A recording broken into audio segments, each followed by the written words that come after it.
अभी वार्षिक परीक्षा चल रही हैं, उस हिसाब से मैंने थोड़ी सी एक मेहनत किया हुआ है। वार्षिक परीक्षा के लिए संधि को थोड़े और कम शब्दों में बताने की कोशिश किया है, उसको आप ज़रूर देखें।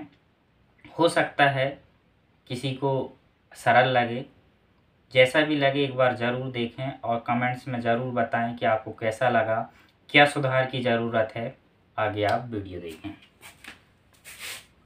आज हम संधि के बारे में देखेंगे।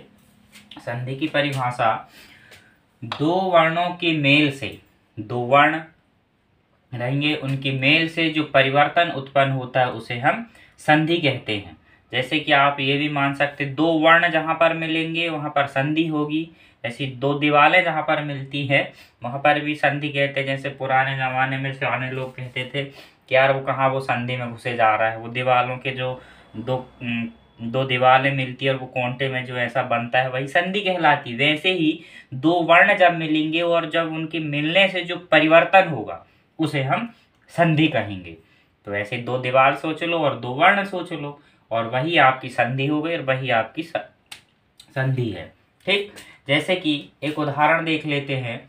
दो वर्णों के मेल से जो परिवर्तन उत्पन्न होता है उसे संधि कहते हैं। दो वर्ण मतलब अक्षर, जैसे यहाँ पर देखो हिम धन आलिया, देखो हिम मा आ, यहाँ पर आपका ह्रास्व आ है और यहाँ पर आपका ये दीर्घ आ है। दो वर्ण हो गए, यहाँ भी आ और यहाँ भी आ, तो ये जो हो गया आ और आ को मिलाए तो ये हो गया दीर्घ आ। तो ये हिम धन आलिया बराबर हो गया हिमालय। इसके उदाहरण हम आगे पढ़ेंगे। फिर देखते हैं स्वर संधि। जो संधि के जो भेद हैं या फिर संधि के प्रकार हैं वो हैं तीन प्रकार के, स्वर संधि, व्यंजन संधि और विसर्ग संधि। तो संधि के जो भेद हैं वो तीन हैं। कौन कौन से? स्वर संधि, व्यंजन संधि और विसर्ग संधि। जिसमें हम देखते हैं स्वर संधि। स्वर संधि की परिभाषा, स्वर का स्वर से मेल, मतलब स्वर रहेगा, स्वर का स्वर से मेल होने पर स्वर में जो परिवर्तन उत्पन्न होता है उसे स्वर संधि कहते हैं। जब भाई सीधी सी बात है, हम जो स्वर में स्वर का ही मेल कर रहे हैं, मतलब उसी का ही मेल कर रहे हैं, तो परिवर्तन ही स्वाभाविक सी बात उसी में होगा। तो इसकी सीधी सी परिभाषा है स्वर संधि की कि स्वर का स्वर से मेल होने पर स्वर में जो परिवर्तन उत्पन्न होता है उसे स्वर संधि कहते हैं। कहने से मतलब जो वर्ण जो पद रहेंगे, यहाँ पर भी स्वर और यहाँ पर भी स्वर अक्षर ही आएंगे, यहाँ पर भी स्वर और यहाँ पर भी स्वर, और ये दोनों में जब परिवर्तन होगा तो भी वहाँ पर स्वर में ही परिवर्तन होगा। यहाँ पर व्यंजन या विसर्ग का कोई खेल नहीं है। स्वर का स्वर से मेल होने पर स्वर में जो परिवर्तन उत्पन्न होते उसे स्वर संधि कहते। अब स्वर कौन कौन से हैं भाई देख लेते हैं। आ इ उ ऊ ऋषि ए ऐ ओ औ, ये आपके स्वर कहलाते हैं। और आप बोलोगे कि ये अम और आहा, तो ये अनुस्वर है और ये विसर्ग कहलाते हैं, इसीलिए इनको स्वरों की संख्या में नहीं जोड़ते हैं। अब इसी में ये जो स्वर हैं यही दीर्घ और ह्रास्व स्वर भी कहलाते हैं। दीर्घ, ह्रास्व, लुप्त, ये स्वर भी कहलाते हैं। तो जिसके उच्चारण करने में कम समय लगता है ह्रास्व स्वर कहलाते हैं, और जिसके उच्चारण करने में अधिक समय लगता है दीर्घ स्वर कहलाते हैं, और उससे भी और अधिक समय लगे वो आपका प्लुप्त स्वर कहलाते हैं। जैसे आ, उच्चारण करने में आ बहुत जल्दी उच्चारण हो गया, ये आपका क्या कहलाएगा? ह्रास्व स्वर। आ ये दीर्घ, ई छोटी ई जल्दी उच्चारण, इसीलिए ये क्या कहलाएगा? ह्रास्व ई, है ना, ये दीर्घ ई। ऐसे जिसका उच्चारण जल्दी होता है उसको हम ह्रास्व स्वर कहते हैं, और जिसका उच्चारण करने में कुछ समय लगता है उसको दीर्घ स्वर कहते हैं, और जिसके उच्चारण करने में थोड़ा और अधिक समय लगे उसको प्लुप्त स्वर कहते हैं। जैसे कि ओम, जिसका उच्चारण करते हैं बहुत लंबा तक जाता है, या फिर हम किसी को आवाज़ देते हैं भैया, बहुत देर तक ऐसी आवाज़ देते हैं, वो जो लंबा जो स्वर जाता है वो आपका प्लुप्त स्वर कहलाता है। अब हमने देखा स्वर संधि, अब फिर देखेंगे व्यंजन संधि की परिभाषा और विसर्ग संधि की परिभाषा। इसके बाद में हम स्वर संधि के जो 6 भेद होते हैं हम उन्हें पढ़ेंगे। अभी हमने देखे स्वर संधि की परिभाषा, व्यंजन संधि और विसर्ग संधि आगे बताएंगे। स्वर संधि की परिभाषा के बाद में स्वर संधि के जो 6 भेद होते हैं वो देख लेते हैं हम। पहला है दीर्घ स्वर संधि, गुण स्वर संधि, वृद्धि स्वर संधि, यड़ स्वर संधि, आयादी स्वर संधि और पूर्व रूप स्वर संधि। ये 6 प्रकार की होती हैं, जिसमें से फर्स्ट में है दीर्घ स्वर संधि। इसकी परिभाषा देखते हैं हम। जब ह्रास या दीर्घ, ह्रास मतलब होता है छोटा और दीर्घ मतलब होता बड़ा। जब आप समझने के लिए बता रहे हैं, ह्रास मतलब होता है छोटा और दीर्घ मतलब होता है बड़ा। जब छोटा या बड़ा आ, ई, उ मतलब छोटा आ या बड़ा आ, छोटी ई या बड़ी ई कुछ भी हो, है ना। जब ह्रास या दीर्घ आ, ई, उ तथा ऋषि स्वरों के पश्चात या उसी के बाद, फिर से उसी के पश्चात ह्रास या दीर्घ आ, ई, उ या ऋषि स्वर आए तो दोनों मिलकर क्रमशः आ, दीर्घ, क्रमशः यहाँ पर लिख सकते हैं क्रमशः दीर्घ आ, ई, उ तथा ऋषि हो जाते हैं। कहने से मतलब है कि छोटा आ या फिर बड़ा आ मतलब ह्रास आ या दीर्घ आ। इसके बाद में यदि ह्रास आ या दीर्घ आ भी आता है तो यहाँ पर आपका दीर्घ आ होगा। ठीक, यहाँ पर यदि ह्रास्व ई है और ह्रास्व ई या दीर्घ ई के बाद में फिर से ह्रास्व या दीर्घ ई आती है तो भी यहाँ पर दीर्घ ई होगा।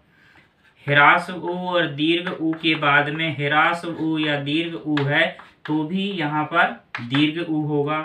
यहाँ पर ह्रास्व या दीर्घ ऋषि के बाद में ह्रास्व या दीर्घ ऋषि है तो भी यहाँ पर आपका दीर्घ ऋषि होगा। ठीक, समझ गए होंगे। अब देखो, या फिर यहाँ पर ह्रास्व आ है और यहाँ पर भी ह्रास्व आ है तो यहाँ पर आपका दीर्घ आ होगा। यहाँ पर आपका ह्रास्व आ है और यहाँ पर दीर्घ आ है तो भी यहाँ पर आपका दीर्घ आ होगा। यहाँ यदि आपका दीर्घ आ है और यहाँ पर ह्रास्व आ है तो भी आपका दीर्घ आ होगा। यहाँ आपका दीर्घ आ है और यहाँ पर भी आपका दीर्घ आ है तो भी यहाँ पर दीर्घ आ होगा। कहने से मतलब है कि घर में यदि छोटे भाई और बड़े भाई 2 भाई हैं तो अधिकांश लोग बड़े भाई को अहमियत देते हैं, है ना, कि भैया बड़े भैया कहाँ का बोला दो, ये काम है ना। तो ऐसे यहाँ पर भी मान लें कि छोटा हो या फिर छोटा हो या बड़ा हो, बड़ा ही बनेगा। बड़ा है और बड़ा आ जाए तो भी बड़ा आ बनेगा। ऐसे ही ई है, ऐसे ही उ है।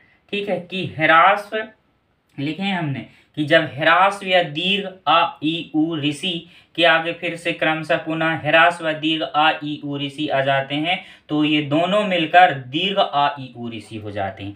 कहने से मतलब छोटा हो या बड़ा हो दोनों मिलकर बड़ा ही बनेगा। ह्रास हो या दीर्घ हो वो आपका दीर्घ ही बनेगा, है ना। इसके उदाहरण देख लेते हैं, फिर अपन देखते हैं गुण स्वर संधि। हम दीर्घ स्वर संधि के उदाहरण देख लेते हैं। हमने पढ़े हैं कि जब ह्रास्व या दीर्घ आ, ई, उ, ऋषि या फिर आ, ई, उ, ऋषि के बाद फिर से क्रमशः दीर्घ या ह्रास्व या दीर्घ आ, ई, उ, ऋषि आते हैं तो दोनों मिलकर दीर्घ आ, ई, उ, ऋषि हो जाते हैं।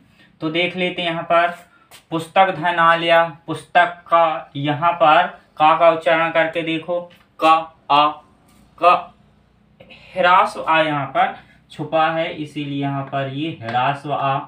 और देखो सेकंड पद में तो यहाँ पर स्पष्ट दिखाई दे रहा है कि यहाँ पर हमारा दीर्घ आ है, तो दोनों को मिलाएंगे तो भाई सीधी सी बात है यहाँ पर दीर्घ आ होगा। ठीक, तो ये पुस्तक का हमने पुस्तक लिखे और ये आ मतलब आ की मात्रा, तो ये आ की मात्रा लगी है और ये लय का लय, ये पुस्तकालय है। ठीक, अब देखते हैं देव, व उच्चारण करके देखो, ज्यादा ही तो इसको मिटा देते हैं। देखो देव व, यहाँ पर ह्रास्व आ, यहाँ पर स्पष्ट दिखाई दे रहा है ये दीर्घ आ, दोनों को मिलाए तो ये हो गया दीर्घ आ। ठीक, तो ये हो जाएगा देव का देव लिखे। ठीक, यहाँ का जो आ था वो हमने आ की मात्रा यहाँ पर लगा दिए, और ये शीश का शीशा, ये देवा शीशा। ठीक, इसी प्रकार देखो ये आ वाले हो गए। अब ई वाले देखो, रा में छुटी की मात्रा री है ना, तो ये यहाँ पर ह्रास्व ई और यहाँ पर भी ह्रास्व ई, दोनों को मिलाएंगे तो ये होगी। लाइफ में ठोकर लगना तो बहुत जरूरी है, क्योंकि ताश में जोकर और जिंदगी में ठोकर कभी भी माहौल बदल सकते हैं। और बुरा वक्त से कभी घबराना नहीं चाहिए, क्योंकि बुरा वक्त ही बताता है कि लोग क्या थे। और ये लिख रहे थे यहाँ पर कि यहाँ पर गिरिधन इंद्र, तो ये यहाँ पर ह्रास्व ई और यहाँ पर भी ह्रास्व ई, दोनों को मिलाएंगे तो ये होगा दीर्घ ई। तो यहाँ पर आ जाएगा ये गिर और रा का रा ये।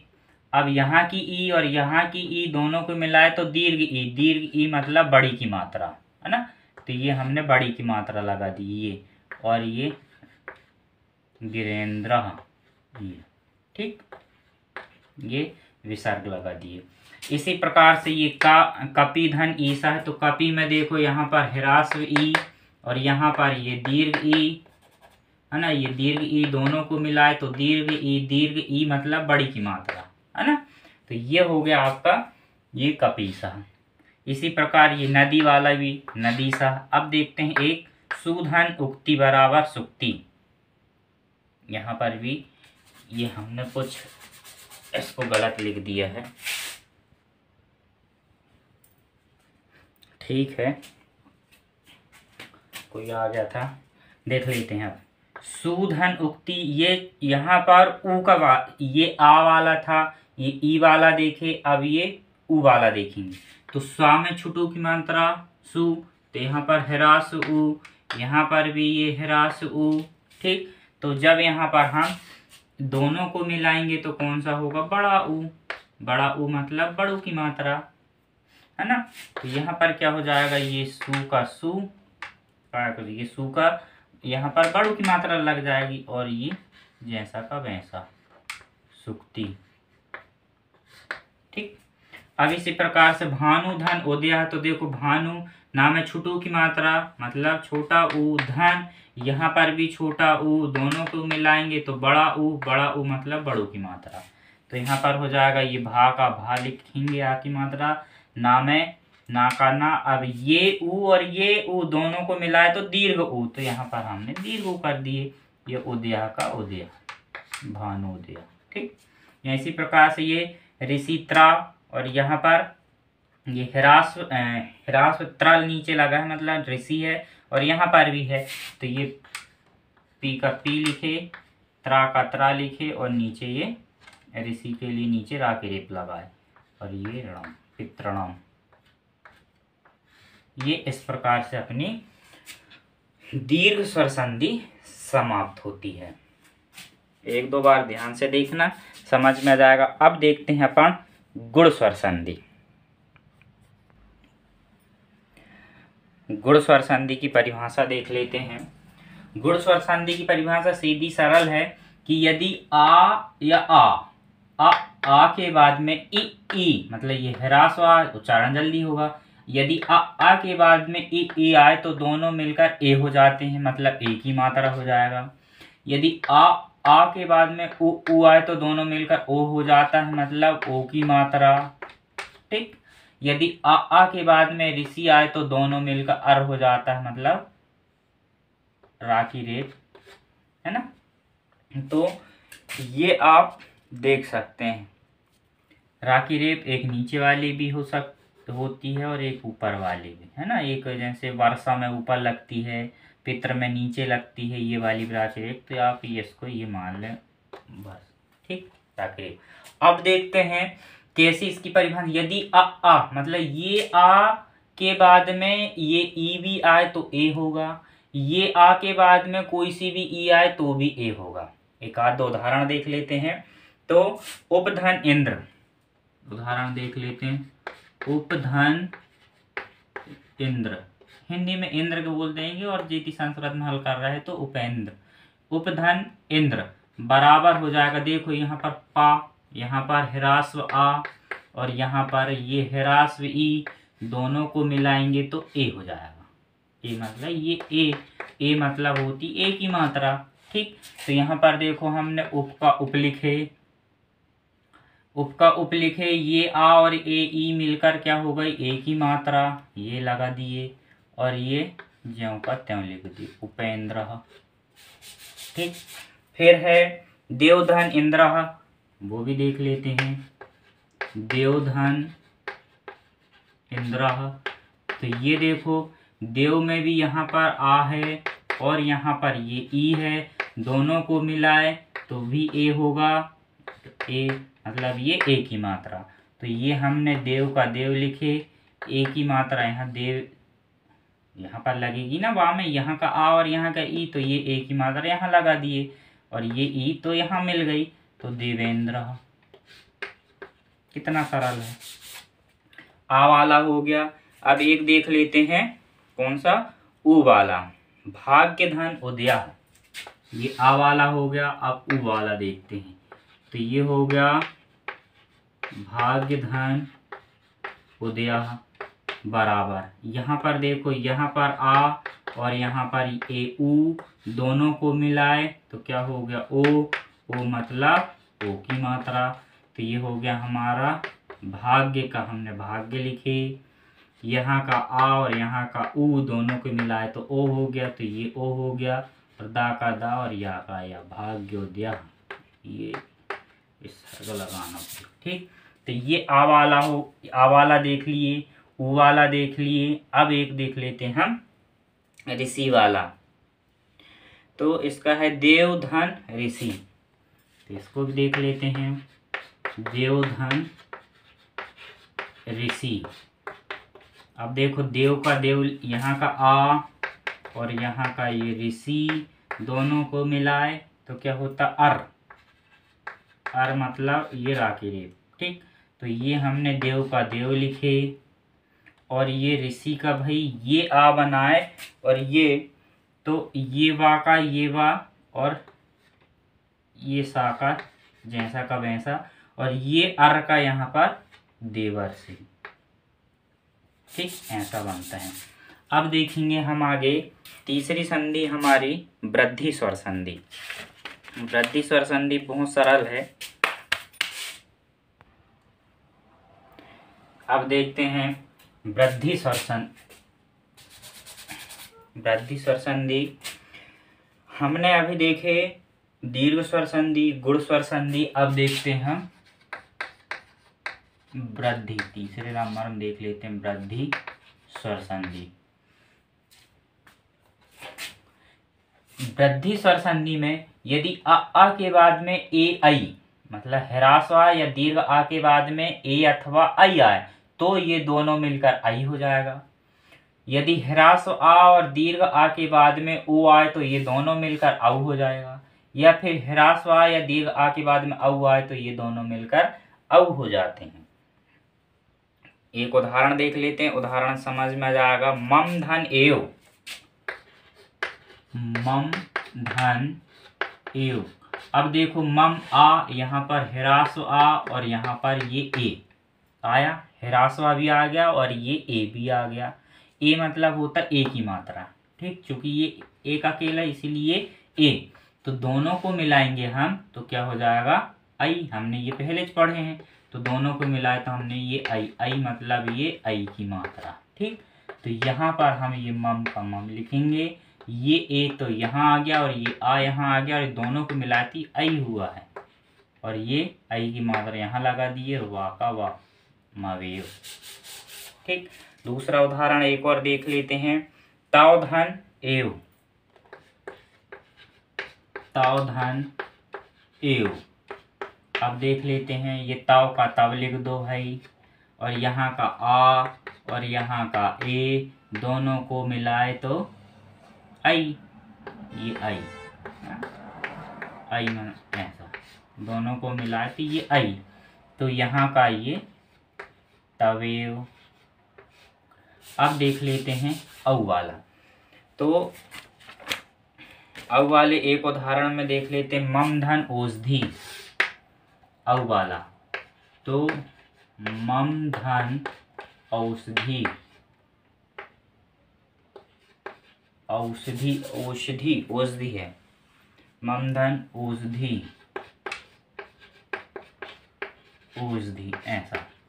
आप देखो यहाँ का ये आ, यहाँ का ये ओ, दोनों को मिलाए तो हमने पहले ज बताया है कि ये औ हो जाएगा।